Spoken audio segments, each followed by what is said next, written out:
2010. Gates open that up and racing for the 2010 Pilrocom First Leg Juvenile Colt Stakes. Perfect Pajama draws for your lead, and moving up now is Cheeseke Mas running by the rail General Dugo, Arvin Dugo, and Perfect Pajama now in behind them past the last 900. We have entry number 3, Cheeseke Mas in command by half length, General Dugo, and pass approaching now on the outside is Arvin Dugo, and now diving through the lead. Arvin Dugo now takes up the running over Cheeseke Mas in second, dropping back in third General Dugo and Perfect Pajama as they race to the last 450. Arvin Dugo 1A this time by about a length and a half.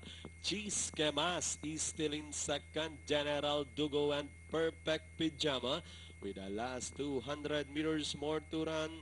This one, Arvin Dugo by about 6 lengths. Cheeseke Mas is still hugging in second. With the last 75 meters, the 2010 Pilrocom First Leg Juvenile Colts belongs to Arvin Dugo, Cheeseke Mas, General Dugo, and Perfect Pajama.